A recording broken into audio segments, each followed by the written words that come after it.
ये बहू का, ये बेटियों का, ये बेटों का फर्ज है कि माँ बाप से कहें कि अच्छा प्रदान करिए। हमें नचिकेता से, बाजी श्रवा को जब कहा जा रहा था, नचिकेता ने बाजी श्रवा से कहा कि यह गाय श्रेष्ठ नहीं है, इसको देना नहीं है, पर बाजी श्रवा को क्रोध आ गया और बाजी श्रवा ने नचिकेता को श्राप दे दिया। ए नचिकेता,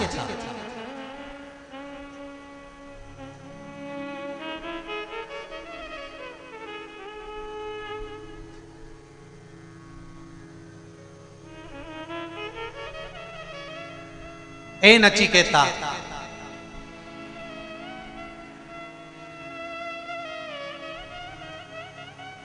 मैं तुझे श्राप देता हूं। तू दान करने की बात करता है, मैं दान कर रहा हूं और मुझे ज्ञान दे रहा है। अच्छा और बुरा क्या होता है मैं तेरा पिता हूं, मैं अच्छे से जानता हूं, पर तूने अपने पिता को ज्ञान दिया है, इसलिए मैं तुझको यमराज को दान देता हूं। जो ज्ञान दे रहा था नचिकेता, उसी को बाप ने अपने औलाद को, अपने बेटे को यम को दे दिया, यमराज को, कि मार डालो इसको। सत्य कहने वाला बुरा होता है।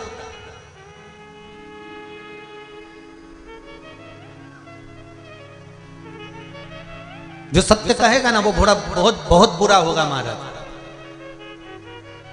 इसीलिए तो ये व्यासपीठ से हम भी थोड़ा थोड़ा कह देते हैं तो लोगों को थोड़ा सा लग जाता है कि सियोर वाला महाराज तो ऐसा बोल रहे, तो लग जाए तो उसमें कौन सी बड़ी बात है। जो सत्य कहेगा तो मिर्ची तो थोड़ी सी लगना, थोड़ा सत्य कहने में थोड़ा कड़कपन तो रहेगा।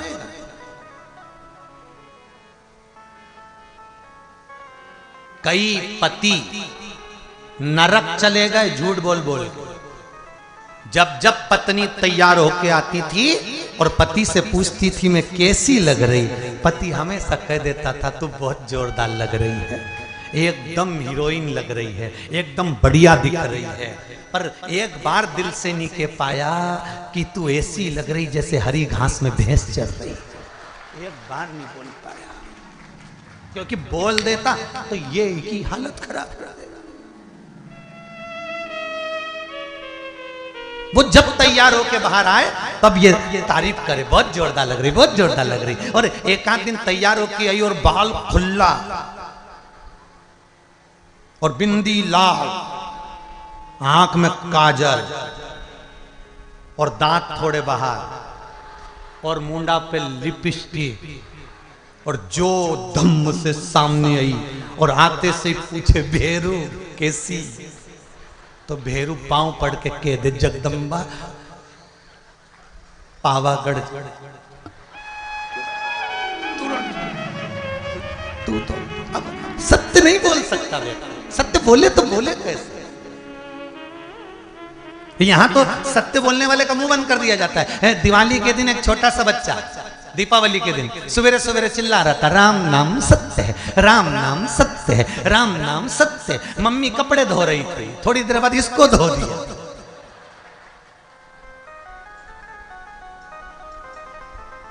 छोरा पूछ रहा मम्मी मुझे क्यों मार रही हो। मम्मी कहने लगी आज दिवाली का दिन और तो चिल्ला रहा राम नाम सत्य, राम नाम सत्य, राम नाम सत्य, आज दिवाली के दिन ऐसा बोलना चाहिए। तो बच्चे को चिल्ला सिखा दो कि राम नाम सत्य।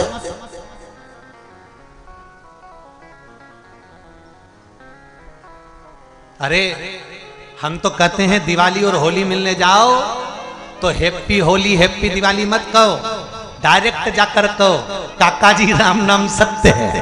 काका जी कुर्सी से नीचे धड़ क्यों रे मेरा बुरा चाहता है? नहीं नहीं नहीं, बुरा चाहने वाली बात नहीं है। जिंदगी में बहुत झूठ बोल लिया, छल कर लिया, कपट कर लिया, बेईमानी कर ली, दुनिया भर का प्रपंचा कर लिया, सारे बेकार काम इस संसार सागर में आकर कर लिया। अब सत्य बोलने का समय आया है, इसलिए थोड़ा सत्य बोलिए। भगवान का नाम सत्यता का नाम है, इसलिए उसको सत्य नारायण कहते हैं, इसलिए उसको भगवत स्मरण कहते हैं, इसलिए उसको शिव तत्व कहते हैं। शंकर को प्रिय क्या है? सत्यम शिवम सुंदरम।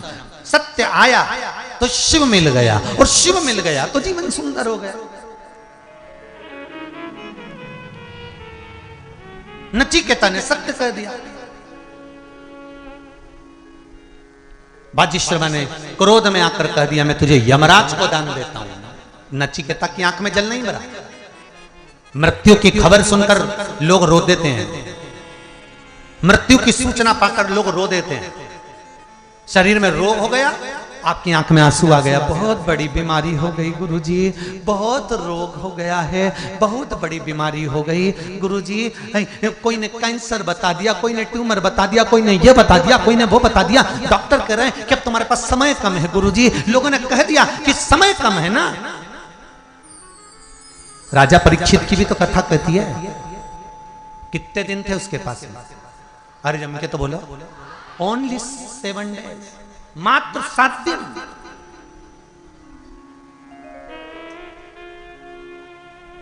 क्या करा उसने? राजा परीक्षित ने किया क्या? कुछ नहीं करा।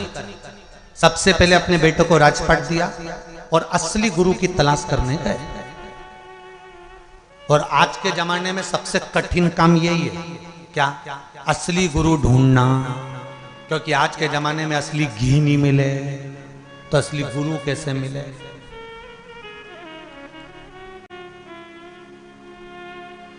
अब आज के जमाने का सबसे कठिन काम यही है, असली गुरु ढूंढना। क्योंकि आजकल का गुरु कि गुरु फिरे बाजार में, अरे गुरु फिरे बाजार में, हमसे दीक्षा लेओ, नरक पड़ो चाहे स्वर्ग जाओ, पर माल हम ही को देओ। आजकल के गुरु ऐसे हो गए कि तुम्हें नरक और स्वर्ग से कोई मतलब नहीं, उन्हें तुम्हारे धर्म और संस्कृति से कोई मतलब नहीं, उन्हें तो केवल यह मतलब है कि तुम कितना माल दे सकते हो। जो ज्यादा देगा गुरुजी उससे बात कर लेंगे, जो ज्यादा देगा गुरुजी उससे मिल लेंगे, जो ज्यादा देगा गुरुजी उसके हो जाएंगे। आज के गुरु को इससे मतलब है।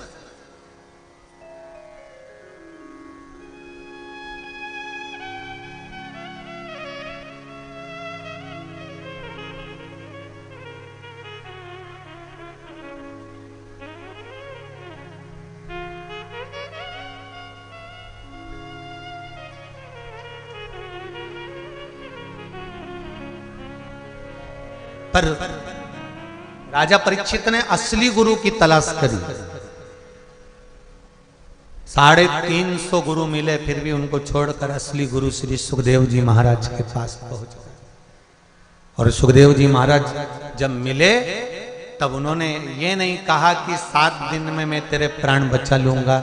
सुखदेव जी ने कहा 7 दिन तेरे हैं बहुत है, मैं ये नहीं कहता कि तू बच जाएगा, ये पक्का है कि तू मरेगा, तेरे प्राण जाएंगे, पर इतना कहता हूं 7 दिन अगर तूने कथा सुन ली तो तेरा मन कथा में अगर लग गया, शिव में, राम में, कृष्ण में तेरा मन लग गया, तो तक्षक नाग अगर डसेगा भी ना तो तुझे भान नहीं होगा। बड़ी अगर बीमारी हो जाए, बहुत बड़ा रोग हो गया, रोना मती, किसी गुरु की शरण में जाना।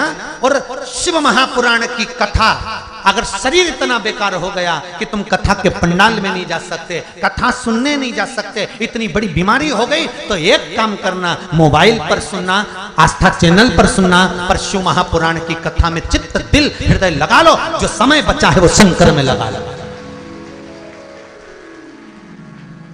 शरीर बेकार हो गया ना, बीमारी बड़ी हो गई ना, रोग बड़ा गिर गया ना, नहीं ठीक हो रहा है ना, सारे इलाज करवा लिए ना, तो फिर शंकर को दे दो ये शरीर कि अब ये शरीर मैंने शिव को दिया, अब ये मेरा नहीं है, अब जो करेगा शंकर करेगा। दवाई भी खाऊंगा तो शंकर के भरोसे, इलाज भी करवाऊंगा तो शंकर के भरोसे, अगर ऑपरेशन भी कराऊंगा तो शंकर के भरोसे, अगर कुछ करना भी है तो शिव के भरोसे पर करूंगा, छोड़ दो शंकर पर।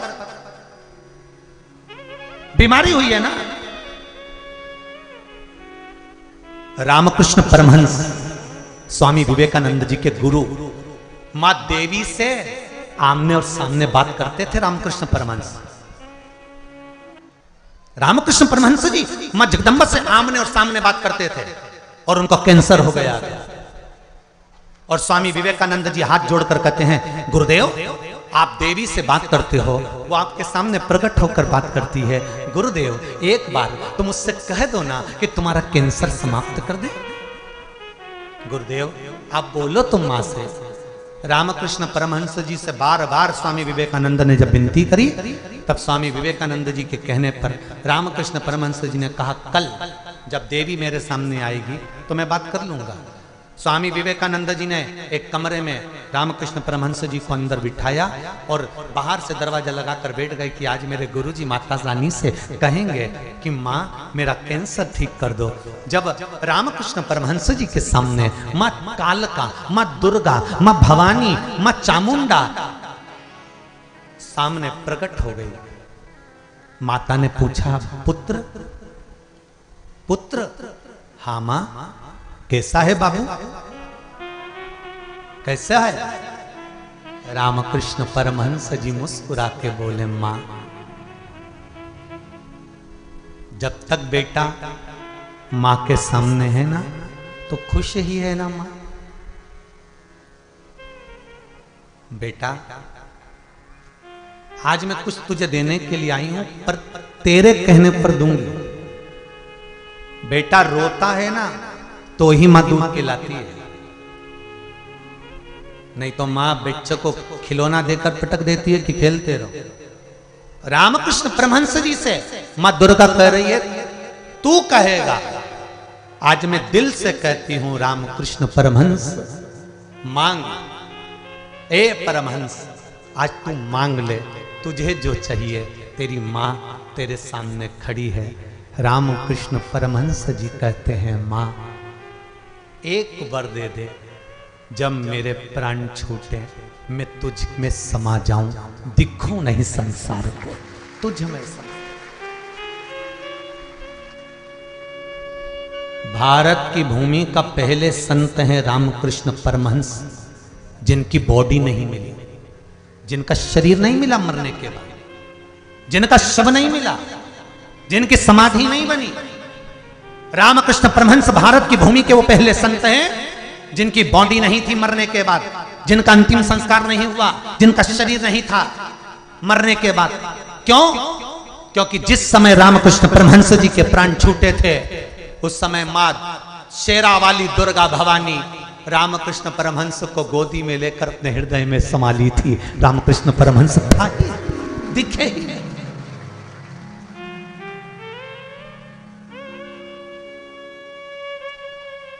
समा गए।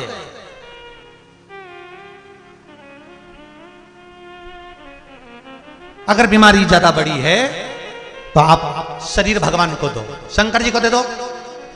रोग बड़ा है, शंकर जी को दे दो। दवाई नहीं लग रही, शंकर जी को दो, क्या उसको। और अपना हक जताकर कहना, अपना मान कर कहना कि मैं दवाई खा रहा हूं 2 महीने हो गए।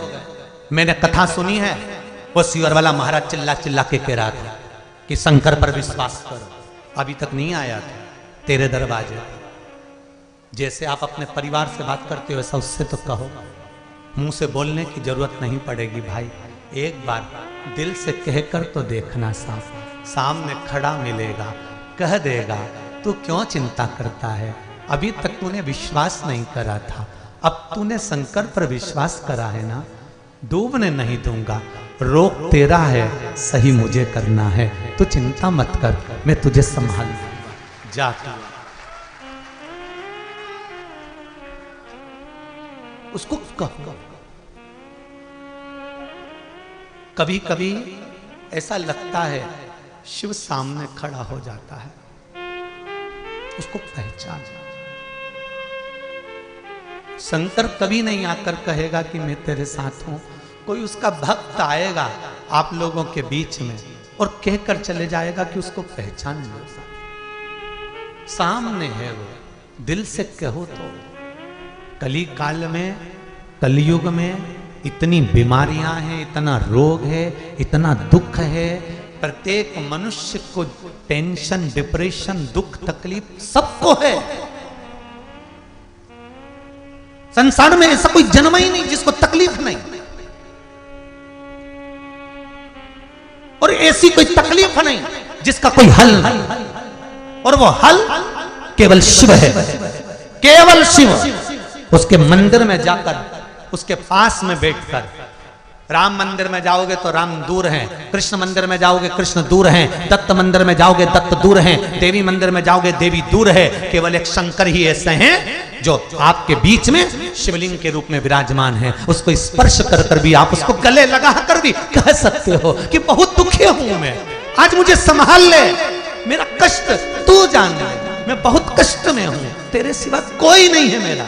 आप उससे कहो, मिल जाएगा।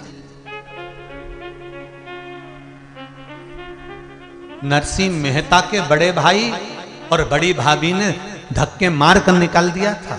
शंकर जी के शिवलिंग से गले लगकर रोया।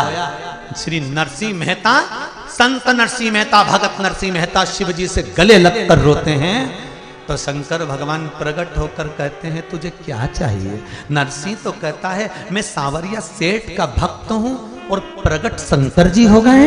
शंकर जी कहते हैं मैं ये नहीं देखता कि तू कृष्ण का भक्त है कि राम का भक्त है, मैं तो ये देखता हूं कि तू मेरे मंदिर में आकर रोया है, बस उसने तुझे यहां भेजा है। कहीं राम ने कहीं कृष्ण ने मेरे पास में भेजा होगा। इसलिए शिव कहते हैं मुझे ये नहीं मालूम कि तू सांवरिया सेठ का भजन करता है कि राम का भजन करता है कि तू किसका भजन करता है, मैं तो ये जानता हूं कि मेरे सामने आया है, मेरी चौखट पर आया, मेरे दरवाजे पर आया। और अगर मेरे दरवाजे पर आया और खाली चले जाएगा तो लोग क्या कहेंगे। पृथ्वी का व्यक्ति जीते जी बैकुंठ जा सकता है? अरे बोलो जम के, जा सकते हो? नहीं। पृथ्वी का व्यक्ति ब्रह्मपुरी जा सकता है? ब्रह्मलोक नहीं जा सकता। पृथ्वी का व्यक्ति इंद्रलोक जा सकता है? जम के बोलते जाओ। जीते जी इंद्रलोक जाओगे? नहीं। ब्रह्मलोक जाओगे? नहीं। बैकुंठ लोक जाओगे? नहीं। पर जीते जी पृथ्वी का व्यक्ति कैलाश धाम अर्थात शंकर के मंदिर जा सकता है। जीते जी आप शिव महापुराण तक जा सकते हो। जीते जी आप शिव का भजन कर सकते हो। जीते जी आप शिव के द्वार जा सकते हो,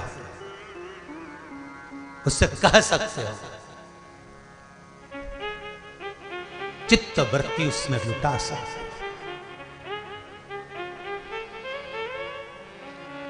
कहो उसको दिल से। किसी को तकलीफ होती है तो वो हमसे कहने आता है तो हम उससे एक ही बात कहते हैं कि हम कोई विद्या नहीं जानते। सियोर वाले महाराज को ना पत्रिका देखना आती है ना ज्योतिषी आती है। सियोर वाले पंडित प्रदीप मिश्रा को ना भाग्य देखना आता है ना भविष्य देखने आता है। और सियोर का पंडित प्रदीप मिश्रा आप आए ना आपके गांव का नाम जानता है ना शहर का नाम जानता है ना कागज पर लिखकर हम कुछ बता सकते हैं आपको कि आप क्या करते हैं, हमें कुछ नहीं मालूम। पंडित प्रदीप मिश्रा केवल एक काम जानता है कि उसने भी भगवान का भजन करा है तो आपको भी उसी का दरवाजा बता सकता है कि सेठों में सेठ वो बैठा हुआ है। जिस शंकर ने प्रदीप मिश्रा को संभाला उसी शंकर का दरवाजा बता सकता है। जो व्यक्ति उधार पैसा देता है उसका दरवाजा दूसरा व्यक्ति बता देता है कि वहां से ले आना, वहां से ले आना, उसके घर चले जाओ, बहुत अच्छा है, वो सेठ जी बहुत अच्छे हैं, वो दयालु बहुत अच्छे हैं। उसी तरह हम भी कह सकते हैं कि शिव के द्वार चले जाओ, राम और कृष्ण के दरवाजे चले जाओ, मेरे प्रभु के द्वार जाइए, वो बैठा है, दुख हरेगा, तकलीफ हरेगा, कष्ट हरेगा, पर उसके साथ में छल मत करना, नहीं तो जिंदगी भर रोएगा। उसके साथ छल मत करना।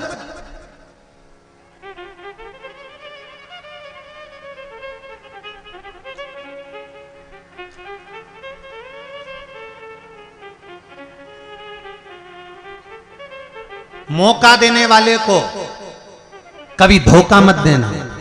जम के बोलिए, मौका देने वाले को कभी धोखा मत देना और धोखा देने वाले को वापस मौका मत देना।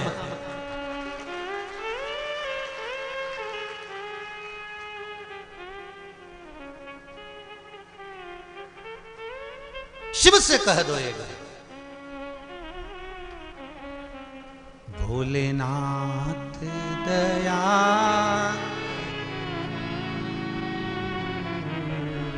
मैं तेरे भरोसे हूं। एक पशुपति व्रत शिव महापुराण का दिल से करो। एक बार नहीं सुनाना उसने, दूसरी बार करो। दिल से करना परंतु दिखावे से। ये शिव महापुराण की कथा कई लोग कहते हैं गुरुजी आप ऐसी बाजते हैं वैसी बाजते हैं। हमको बाचना भी नहीं आता, हमें आता नहीं कुछ भी। वो तो बस शंकर जी बैठ रहे हैं बाच रहे हैं और आप शंकर जी के रूप में सुन रहे हैं और जजमान शंकर जी के रूप में करा रहे हैं। कोई औकात नहीं इस प्रदीप मिश्रा की। कोई बहुत तुम्हारे जैसा हूँ और तुम्हारे जैसा रहना चाहता हूँ, दिल से कहता हूँ, आनंद में रहना चाहता हूँ। बहुत छोटा सा जीवन है, चाहे आप हो चाहे हम हो। एक छोटी सी चिड़िया जैसे सरोवर में पानी पीने आती है, उड़ जाती है। परमात्मा ने क्यों मनुष्य का हमको जीवन दिया है, ये क्यों मानव का शरीर बनाया और क्यों शिव पुराण बचवा रहा है ये पता नहीं है। क्यों जनमानस तक पहुंचा रहा है पता नहीं है। आज पूरा विश्व, भारत ही नहीं चारों तरफ देश विदेश में लोग शिव पुराण को सुनकर अच्छा कर्म में अगर लग रहे हैं तो कहीं शंकर चाहता होगा कि तुम्हें कष्ट से बीमारी से दूर कर। पशुपति व्रत आप कर रहे हैं, नहीं सुन रहा ना, कहो उसको एक बार, कभी कभी कह दिया। आप जितने दिल से हमसे कहते हो ना उतने दिल से उसको कहो, ओ बाबा मैंने तेरे ही भरोसे, दूसरा नहीं है मेरा कोई, केवल तेरे सहारे के बल पर जी रहा हूं और कुछ भी नहीं जानता।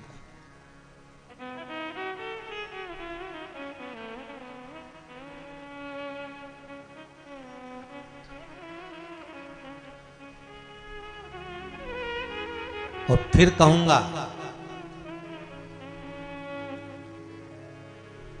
राष्ट्र के लिए, देश के लिए, सनातन धर्म के लिए अगर ये शरीर का एक एक केश भी चाहिए तो नोच कर ले जाना।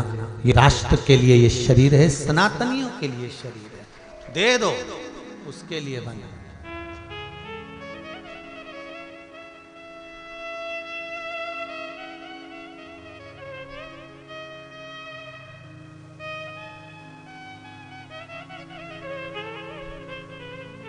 कहीं जरूरत पड़े तो दो, ले जाओ, भजन करो, कीर्तन करो, नाम जाप करो, नाम स्मरण करो।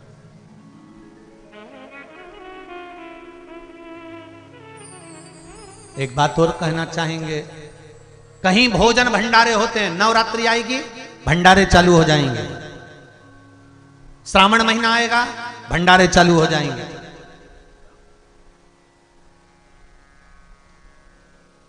अन्नकूट आएगा भंडारे चालू हो जाएंगे। जितना आपके पास में थोड़ा बहुत अगर ज्यादा है तो जो भंडारे कर रहे होते हैं उनको सहयोग देना चाहिए। क्यों? उससे हमारा सनातन धर्म जुड़ता है। भंडारे हो रहे हैं, दान करो, धर्म करो, पुण्य करो, सत्कर्म करो, पर भंडारा करवाने वालों से निवेदन है कि धर्म को धर्म रहने देना, धर्म को धंधा मत बना देना। नहीं तो धन एकाग्रित करा, भंडारा भंडारा भंडारा का नाम पे इकट्ठा कर लिया, बाद में अपना ही भंडार भर लिया। धर्म को धंधा मत होने देना। लगाओ, भंडारे में धन की जरूरत है, वैभव की जरूरत है, सत्ता की जरूरत, लगाओ, पर वहीं तक सीमित रखो कि हमें जनमानस के लिए करना है, खुद के लिए नहीं, खुद के लिए नहीं।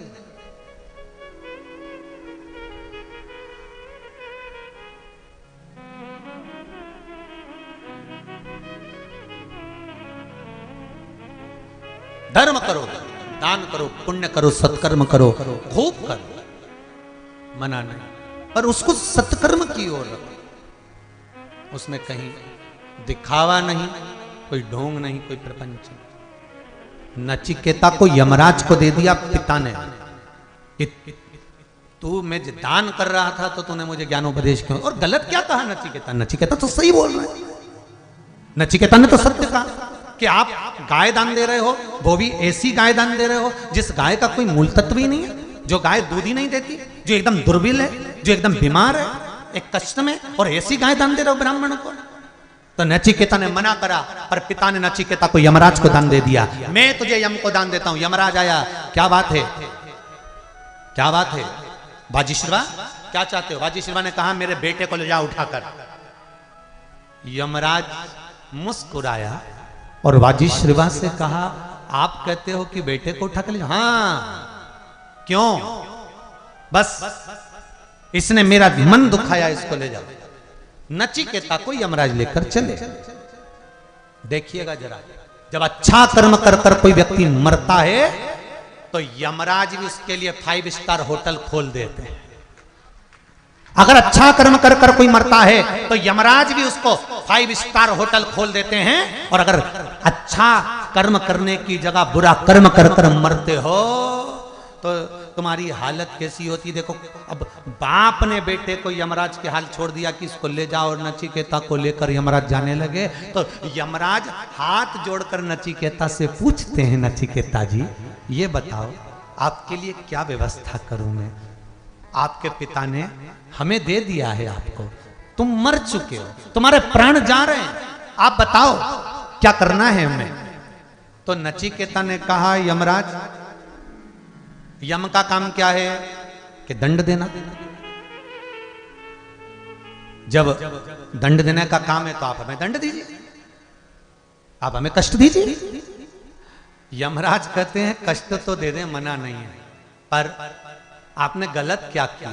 आपने तो सत्मार्ग बतलाया है ना, कि पिताजी से कहा कि ये गाय दुर्बल हो गई है, दूध नहीं दे रही है, मत दो, ये तो सच बोला, तो फिर आप हमें दंड दीजिए ना।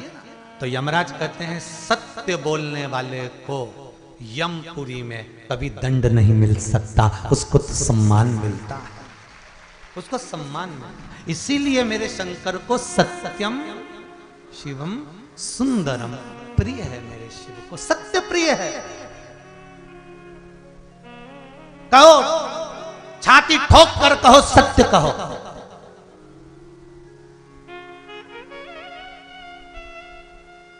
जो गड़बड़ करे उसका नाम भी उजागर करो, और जो ठीक रहे उसका भी नाम उजागर करो। अच्छा करा है अच्छा बता दो, बुरा करा है बुरा बता दो कि हाँ इसने गड़बड़ करा, और पीछे नहीं हटते। हम तो व्यासपीठ से बोल देते हैं कि भैरू सिंह ऐसा। चूकना नहीं है, सत्य बोलकर कथा करो। किसी को अच्छी लगे तो सुने, नहीं अच्छी लगे तो अपना कुबेर भंडारी भला अपन भले, वहीं बैठेंगे श्री शिवाय नमस्तुभ्यम भजेंगे। जिसको अच्छा लगेगा कुबेरेश्वर धाम आएगा, नहीं आएगा अपने घर पर बैठकर श्री शिवाय नमस्तुभ्यम भजेगा, नहीं सुनेगा मत सुने, पर सत्य तो बोलो।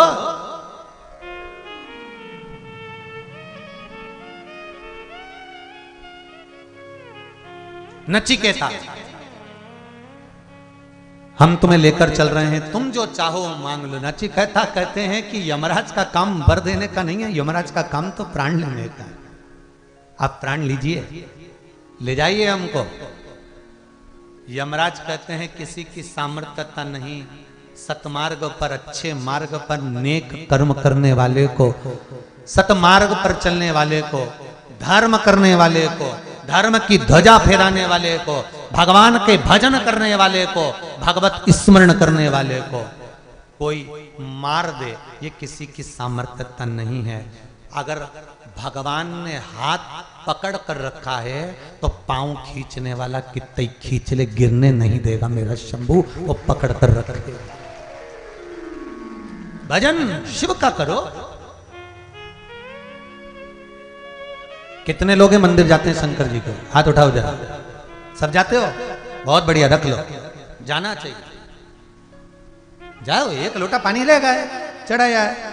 और जिस दिन पानी ले जाने का मन नहीं हो मत ले जाओ, वहीं की बेलपत्री उठा लो, धो लो, चढ़ा मत ले जाओ। तुमसे पानी ले जाते नहीं बने, बेलपत्री भी नहीं चढ़ाओ तो मंदिर के सामने से जब निकलो 2 मिनट रुक जाओ, थोड़ी सी स्माइल दो, चल दो।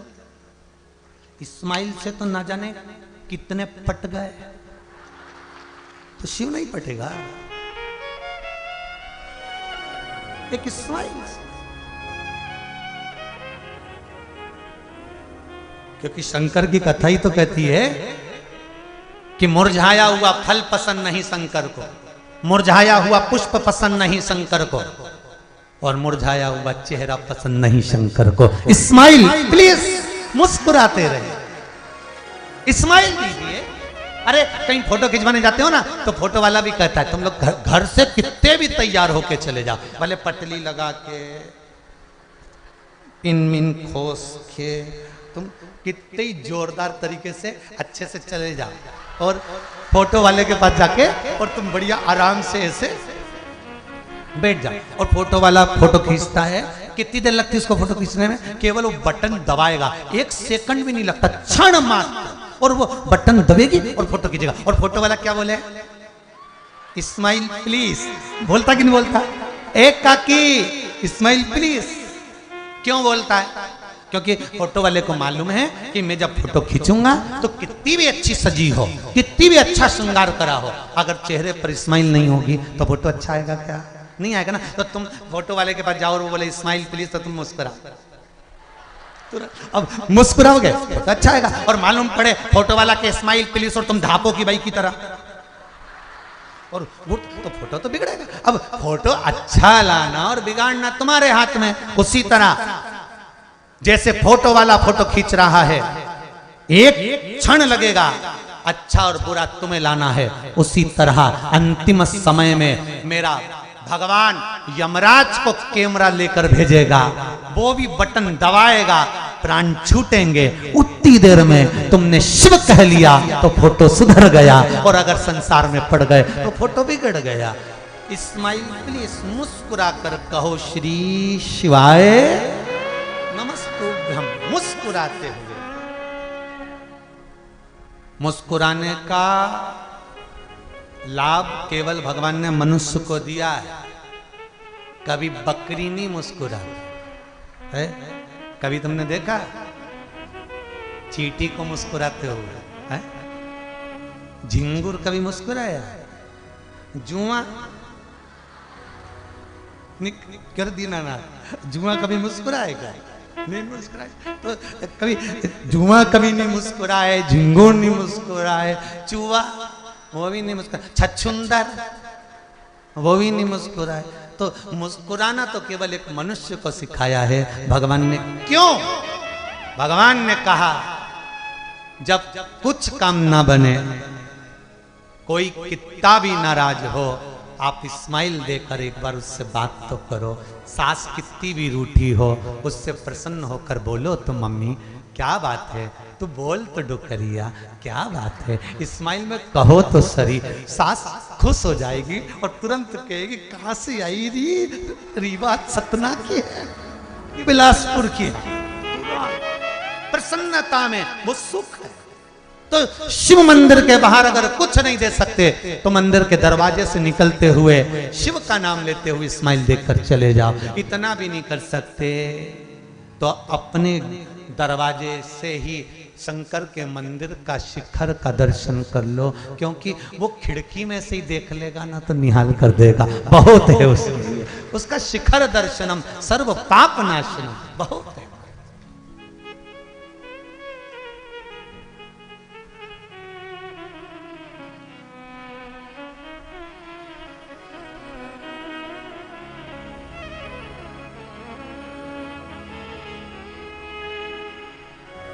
शिव की शरण में आजा,